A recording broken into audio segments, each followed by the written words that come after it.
My mother's parents were born in Jamaica. And I'm super honored and I'm super blessed and super grateful to Jamaica culture for raising me and gifting me with the beautiful Jamaican parents that I had. Hello ladies and gentlemen, welcome back to the channel. I've been asking myself, why is it that many people, more so celebrities from America, they are connected with Jamaican? Because most people are trying to tell us that their families stay in Jamaica or they are in America, but part of their family stay in Jamaica.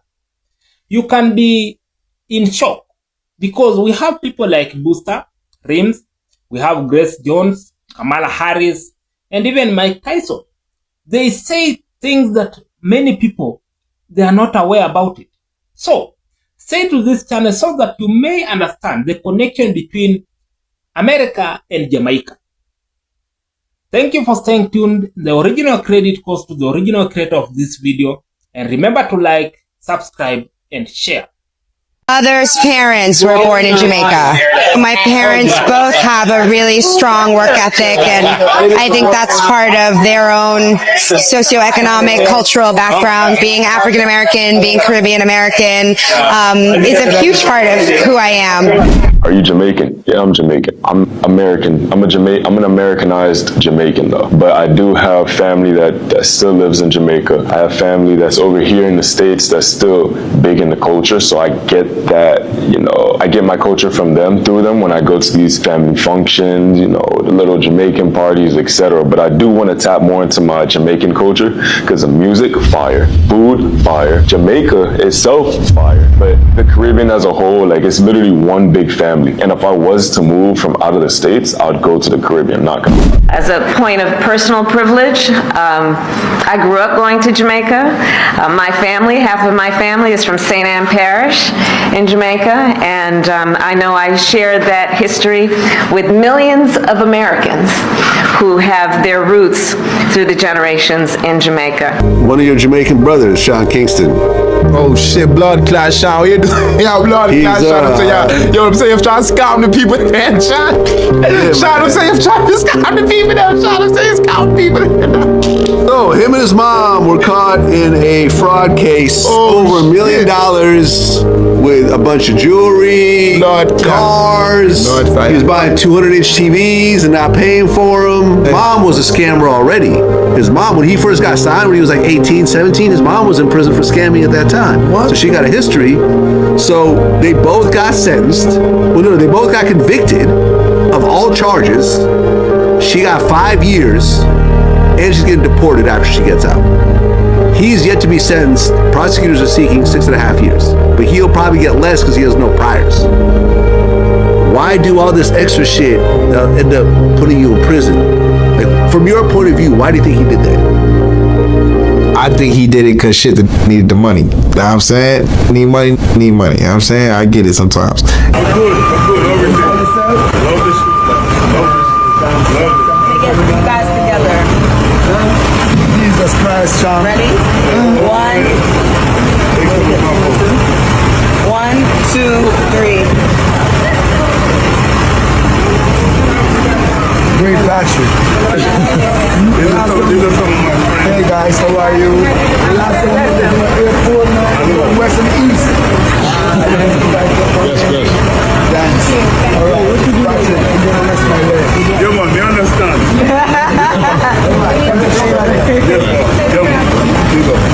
All right, let's go. Let's roll. All right, so I was born in East Flatbush, Brooklyn. I'm not one of those Brooklyn dudes that I come from the hood and I'm from the projects and my family was broke stories. That's not true. I never said those stories because it wasn't my experience. My beautiful mother and my hardworking father, two very disciplined, old-fashioned Jamaican people. I've been doing this for 35 years professionally. first thing I want to do, I want to big up Spliff and I want to big up Scratchator, because I knew them before I moved to Long Island and got with Leaders of the New School. And when Leaders of the New School kicked me out the group, I came back to them. Spliff is a Trini, Scratchator is a Belizean. I know these brothers since I was 7 years old, and we was raised by a community at the time when community used to raise children. And the community was a West Indian community. It's like manners and respect was super important. We was around hustlers and they sell their weed or whatever, or they doing whatever they doing in the street. They smoke a spliff and drinking or whatever, but when the parents got off the bus, everybody put out their cigarette, put out their weed. You straighten up and the high instantly goes away because you want to make sure that you look proper and you ain't misrepresenting your family. I come from a time where our Caribbean community gave our neighbors permission to bust your ass if you misbehave. And then when your parents came home, they bust your ass again. I got a lot of heroes in this room that raised me through music. Buju Banton is one of them. He's one of my heroes. And I know we in similar age group, but I grew with him. I grew with Sizzler. I grew with Bounty. I grew with Ninja Man. I grew with Papa San and Lieutenant Stitchy. Lecturer, Professor Nuts, Tiger. And I remember buying a Sting Clash from 1986. And it was Papa San versus Lieutenant Stitchy. And that's the first time I saw speed rap. And I was like, these dudes are superheroes to me. I want to be like that. So I learned how to speed rap. I performed at the Apollo Theater when I was 16 with Leaders of the New School, and we got booed. And my father was happy. See it there? Yeah, waste time with a little rapper boy business. You know, come sit down and learn trade. Long story short, I just want to thank everybody that still believes that the importance of raising a child as a community, especially in the Caribbean community. I want to thank y'all for not deviating from something that was needed and it was super important, because that's how babies like me was born. And I'm super honored and I'm super blessed and super grateful to Jamaica culture for raising me and gifting me with the beautiful Jamaican parents that I had. I want to thank Brooklyn for making me experience this beautiful Caribbean community from every part of the world that y'all migrated from and decided to settle in Brooklyn. I take Jamaica everywhere I go. Reason why a lot of artists can't see me in hip hop on no stage or on no microphone is because of that Caribbean cheat code that I be using all the time. It's my weapon when it's time to respectfully compete or disrespectfully compete. Big up Special, big up my son, Tazaya, and all the rest of my 6 beautiful children. Mona Scott Young, I love you very much. Thank you for being the most amazing manager. Also a beautiful Haitian queen. I gotta big up my bro Romy. Did 17 years and came home looking like he looked younger than he did when he went in. This is the boss man of Sashi. And I just want to thank y'all again for embracing me with grace in the Caribbean culture, in the Caribbean community, and as a representative of hip hop, good music, and good dancehall music. Give it up for Busta Rhymes!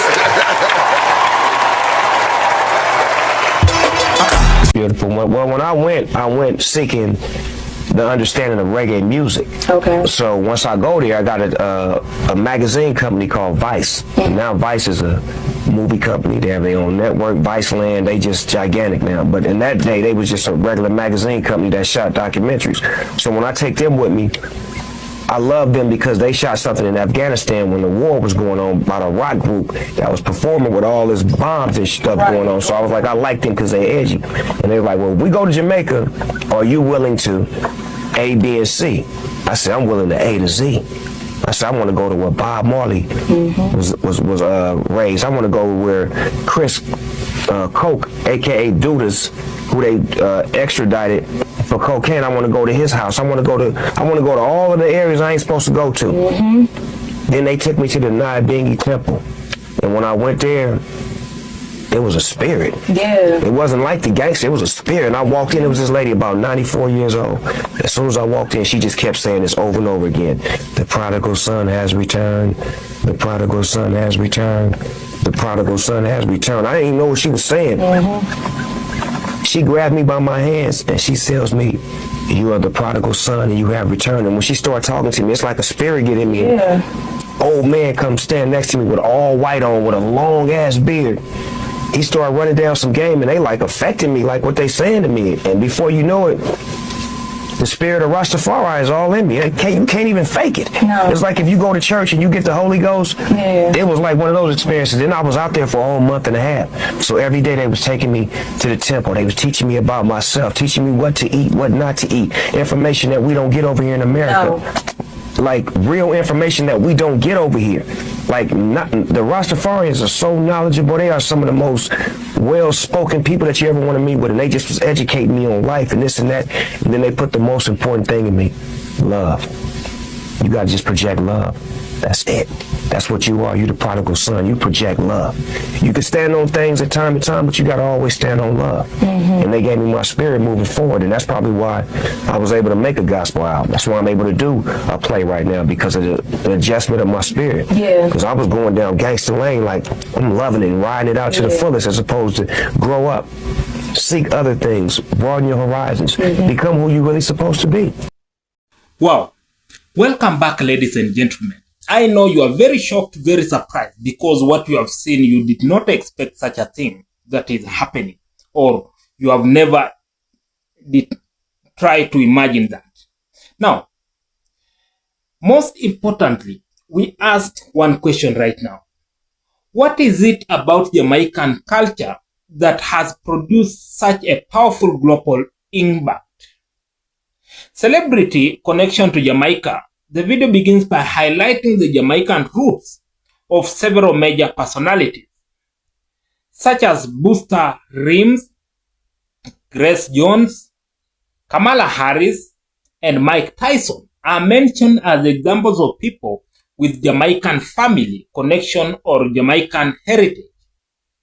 Their stories demonstrated something important. Jamaican influence is not limited to reggae artists or Caribbean community. It can be found across entertainment, politics, sports, fashion, and other areas of American life. These connections also reveal the strength of the African Jamaican diaspora. As Jamaicans migrated to places such as New York, they carried much more than luggage with them. They brought their traditions, accent, food, music, values, and ways of raising families. Over time, those traditions became part of the cultural fabric of the communities where they settled. The Jamaican values behind success. One of the most interesting sections focuses on Busta Rhymes and his experience growing up surrounding a strong West Indian community in Brooklyn. He describes an environment where children were surrounded not only by their immediate families, but also by a wider community. Respect, discipline, responsibility, and hard work were emphasized. This community-based approach to raising children created an environment where young people were expected to carry themselves with confidence while understanding the importance of respecting others. The message is that success is not always produced by individual talent alone. Sometimes it is strengthened by the environment surrounding a person. For many Jamaican families, maintaining strong family connections and cultural traditions became a way of helping younger generation navigate life in America while still understanding where they came from. The Jamaican cheat code. The video then introduces an intriguing idea, the Jamaican cheat code. This is not about an actual shortcut to success. No, instead, it describes the combination of cultural values and community networks that Jamaican immigrants carried with them. Throughout the 20th century, Jamaicans moved to cities such as New York in search of opportunities. They established neighborhoods, businesses, churches, social networks, restaurants, and cultural organizations. These communities helped newcomers adapt while also preserving Jamaican identity. The result was a powerful combination: Jamaican traditions meeting African opportunities. The work ethic, confidence, adaptability, entrepreneurial spirit, and strong community connections became valuable tools for succeeding in a new environment. And those qualities did not remain within Jamaican communities. They gradually influenced the wider society. Jamaica's role in the birth of hip-hop, perhaps the most fascinating example of Jamaica's cultural influence, is the story of hip-hop. The video points to Jamaican-born DJ Kool Herc, who immigrated to New York and brought Jamaican sound systems culture with him. In Jamaica, sound system DJs had developed innovative ways of entertaining crowds, using powerful speakers, DJs, selectors, and extended instrumental section of songs. When this culture arrived in the Bronx, it helped inspire new approaches to DJing and partying. Kool Herc became one of the key figures associated with the early development of hip-hop culture. This is a remarkable example of cultural exchange. A musical tradition developed in Jamaica traveled across the Caribbean, arrived in New York, and became part of the foundation of a cultural movement that would eventually influence almost every corner of the world. Today, hip-hop is one of America's most powerful cultural exports, yet part of its story can be traced back to Jamaican sound system culture. Jamaica's global cultural legacy. In the video, ultimately argues that Jamaica's influence should not be measured simply by its population or geographical size. Instead, Jamaica's influence can be measured through ideas about music, fashion, food, language, confidence, also creativity, and self-expression. Jamaican culture was repeatedly demonstrated an ability to travel, adapt, and influence other cultures while maintaining a recognizable identity. From the streets of Kingston to neighborhoods in Brooklyn, London, Toronto, and beyond, Jamaican culture has continued to evolve while influencing the communities around it. In conclusion, we can say, we have a question. Why does Jamaica have such a massive cultural footprint, despite being such a small nation? The answer may be found in the strength of its people, the resilience of its communities, and the ability of Jamaican culture to travel. Jamaicans did not simply migrate to other countries. They carried an entire cultural identity with them. And through music, entertainment, fashion, food, family values, and entrepreneurship, that identity became part of the global cultural landscape.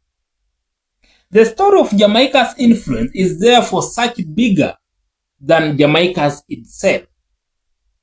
It is a story about how a small island produced ideas powerful enough to influence one of the world's largest cultural superpowers. And perhaps the real Jamaican cheat code is not a secret at all. It is culture, community, confidence, creativity, and the determination to leave a lasting mark wherever Jamaicans go.